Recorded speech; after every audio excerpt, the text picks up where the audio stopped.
Back again for a before and after. This is for Rorschach. This movie came out in 2015, directed by C.A. Smith.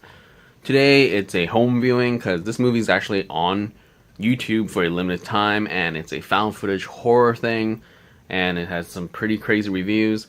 I'm watching it alongside, virtually, through the interwebs with Meg. She's not here, clearly. And Meg's thoughts about this film is that the fact that it's a very limited budget of $7K and that it's YouTube for a limited time, it's a very film school newbie sort of vibe. There is some hope and creativity that makes this feel like a real type of movie. And the reviews that she's read so far has praised the movie a lot. But then she is being realistic. She's not keeping her hopes too high, as it might just turn out that this found footage stuff is just another thing that we've seen before.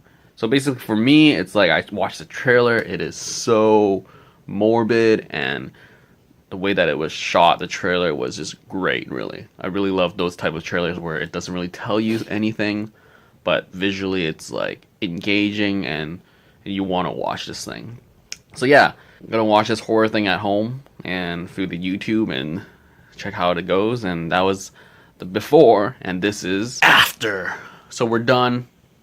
And yeah, Meg gave it a pretty nice score of 2.5 out of 5. To her, it wasn't terrible, but it wasn't engaging enough that she would want to watch it again. And we both agreed that visually and atmospherically, this movie got it right. Like the usage of all the rooms with the context of the whole film, you get a real sense of this is a real house, not a set type of thing. And I mean, when it's an indie film, they sort of can't really build sets for this type of movie, which is like, yeah. So also one thing was the lack of character. Like for me, the kid, I forgot her name already, and I just finished the film. Like when things go down, you just don't care. And you don't know their characters. You don't know what's up with the doll. What's the relationship with the doll, or the kid's sort of like interaction throughout the film. Like, has she felt things, or has she seen things, type of thing. And it's just very displaced as things happen with the two dudes showing up, and then they're staying over, and it's like seen that, been there type of thing. And when things goes down at the last 10 minutes of film, it's like, oh, okay, but it's not like, oh my goodness, mind-boggling, wow. Like, for me, when I read the comments on YouTube, everyone was praising this to death, and I was like, oh, okay, that's really cool. Like, I want this to be good. Like, definitely, I don't go into a movie thinking, oh, this is gonna be crap.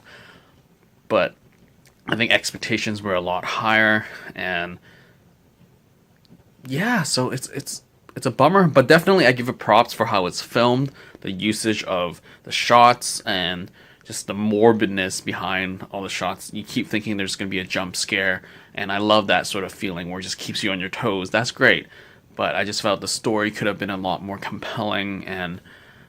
But then again, you know, you can just nitpick my nitpicks, as in, you know, this is a ghost haunting, like, what do you want, like, Oscar, best screenplay, whatever. Well, obviously I don't, but just characters enough that I feel like these are real people. I mean, sure, there was some overacting involved, and that sort of carries over the whole realness, but some of it was too much, per se. And definitely, I felt that if the kid had a bigger presence, you get to know her as a character versus just the kid, you would start caring more, and just it just becomes more grounded and organic. And whereas this film just felt like, oh, it's filmed really well, and things happen, and they start running around and all that stuff. But yeah, so yeah, that's basically it. It was not terrible. I mean, it's a good, decent sort of indie thing. Like $7,000 to film this, pretty good. Get the actors in, like, spot on in terms of like locations and sets. And it's just like, it's like a typical sort of found footage haunting movie. So I guess there's that. I mean, when you're typical, I mean, I guess you can just join the genre. I mean, I wouldn't per se say this is groundbreaking and just really like out there, and it's like a must watch. But though I do give it props that it's all on YouTube, don't totally check it out. I will leave the link down below. Check out the movie. It's like an hour and 15 minutes. I mean, it's fun if you sort of just want to check out something new and just support indie directors. So yeah, definitely there's that. So yeah, props on just the way it was filmed, and wonder what you're going to work on next. So check that out. Hope to hear about it rather than just randomly finding it. But anyway, that's it for this before and after of Rorschach. Later.